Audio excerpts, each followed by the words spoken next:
Hello everyone, how are you? Welcome to Ananta Studies. Today I am going to teach you Hindi class 10th chapter number 1 Surdas के पद। सूरदास के पद chapter का नाम है, ये आप लोग का पहला चैप्टर है। तो चैप्टर स्टार्ट करने के पहले हम लोग थोड़ा सूरदास के बारे में जान लेते हैं कि सूरदास का जन्म कहाँ हुआ था। सूरदास का जन्म सन 1478 में माना जाता है। मीन्स बच्चों 1478 में सूरदास का जन्म माना जाता है, लेकिन उनके जन्म स्थान के बारे में विवाद है। कुछ लोग उनका जन्म स्थान मथुरा के निकट रुनकता, जिसे रेणुका भी कहा जाता है, को मानते हैं। कुछ लोग दिल्ली के पास सीही को मानते हैं। ठीक है बच्चों, सूरदास वल्लभाचार्य के शिष्य थे। मथुरा और वृंदावन के बीच गऊ घाट पे रहते थे और श्रीनाथ जी के मंदिर में भजन कीर्तन किया करते थे।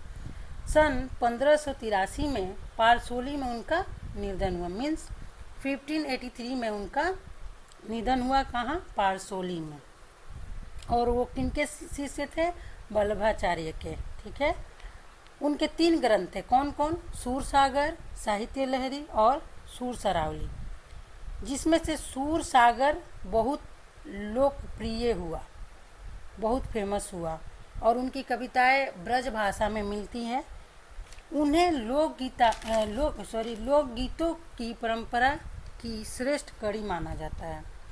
ठीक है बच्चों, तो देखिए आप लोग के चैप्टर में एक भ्रमण गीत के बारे में दिया गया है। तो भ्रमण गीत क्या है, इसके बारे में हम लोग थोड़ा जान लेते हैं कि ये कहाँ से स्टार्ट हुआ।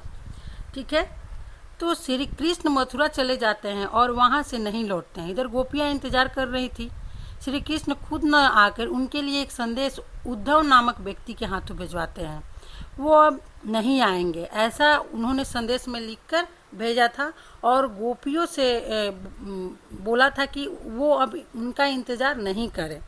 उद्धव जी अभी ये सब सारी संदेश बता ही रहे थे कि वहाँ एक भंवरा आ गया। अब गोपियों ने कुछ भी उद्धव जी को सीधे सीधे ना कहकर भंवरा को कहने लगी, क्योंकि सीधे सीधे बोलने से तो उद्धव जी का अपमान हो जाता। इसलिए वो लोग भंवरे को बीच में लाया और उसी के माध्यम से उन्होंने व्यंग करना शुरू कर दिया, जिससे वो गीत के माध्यम से भंवरे को बीच में रख कर उद्धव जी को अपनी सारी मन की बातें बताने लगी। यहीं से भ्रमण गीत की शुरुआत हुई। ठीक है बच्चों, तो ये था भ्रमण गीत। अब हम लोग चैप्टर की ओर बढ़ते हैं, चैप्टर स्टार्ट करते हैं कि चैप्टर में क्या है देखते हैं। चलिए स्टार्ट करते हैं। उद्धव तुम हो अति बड़े भागी, अपरस रहत स्नेह तगात है, नाहिन मन अनुरागी, पुरैन पात रहत जल भीतर, तारस देह न दागी। यहाँ पर गोपिया बोल रही है उद्धव जी से कि उद्धव तुम तो बड़े भाग्य वाले हो, तुम तो बहुत भाग्यशाली हो। अपरस रहत स्नेह तगात है, तुम कृष्ण के साथ रह के भी तुम्हारे मन में अनुराग और प्रेम नहीं जगा, तुम तो बड़े भाग्य वाले हो।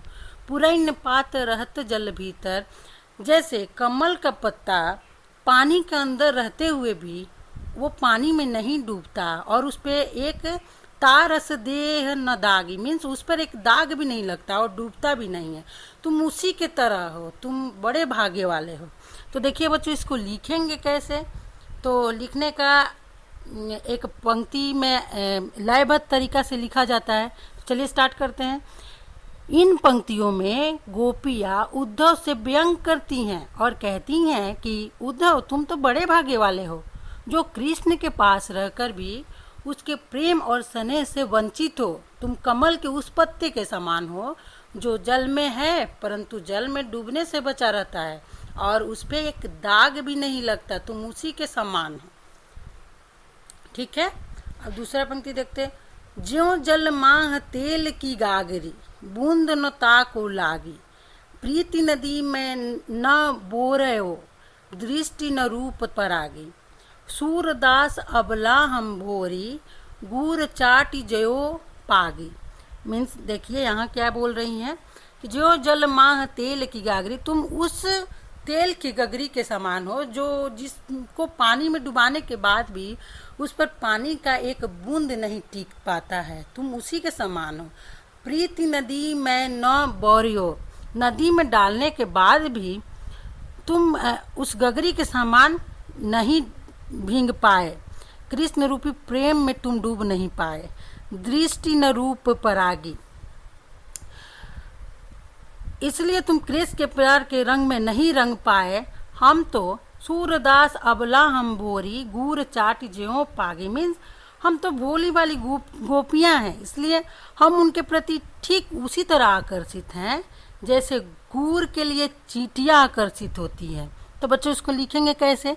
जिस प्रकार से तेल की गगरी को जल में भिगोने पर भी उस पर पानी की एक बूंद नहीं टिक पाती है, उसी प्रकार तुम श्री कृष्ण रूपी प्रेम की नदी के साथ रहते हुए भी उसमें स्नान करने की बात तो दूर, तुम पर तो श्री कृष्ण रूपी प्रेम की एक छींट भी नहीं पड़ी।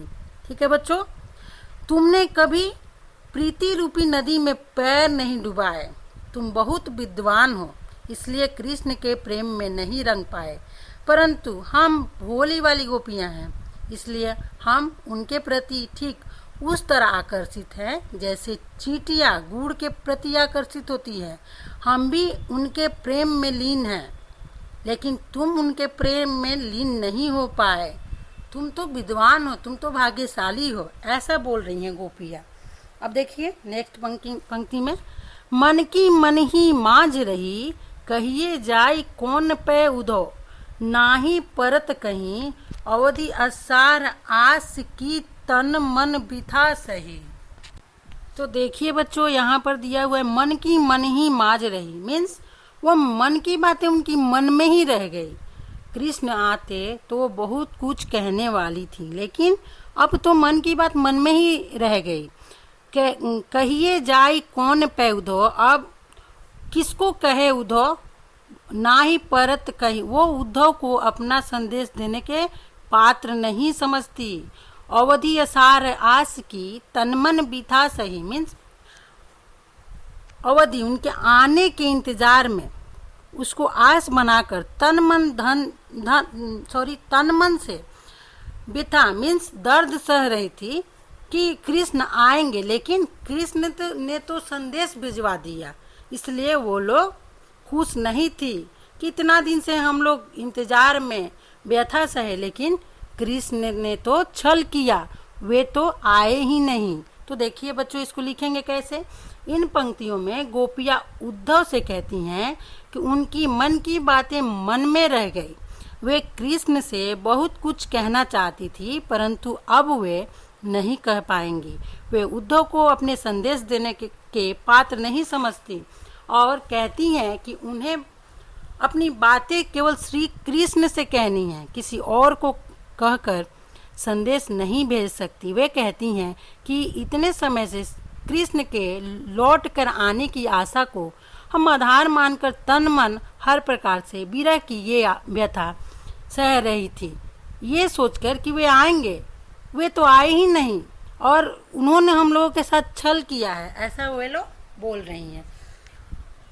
नेक्स्ट पंक्ति, अब इन जोग संदेश नी सुनी सुनी बिरह दही, चाहती हुती गुहारी जितही तय उर तय धार वहीं, सूरदास अब धीर धरी क्यों मर्यादा न लही।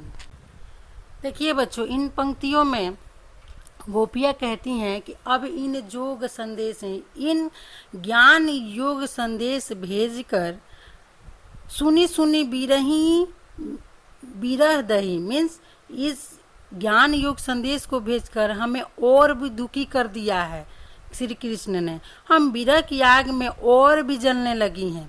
चाहती हुती गुहार जीते ही तय उर तय धार वहीं, मीन्स ऐसे समय में तो कोई अपने रक्षक को गुहार करता है, बुलाता है, लेकिन हम लोग का रक्षक ही हम लोग का दुख का कारण हो गया।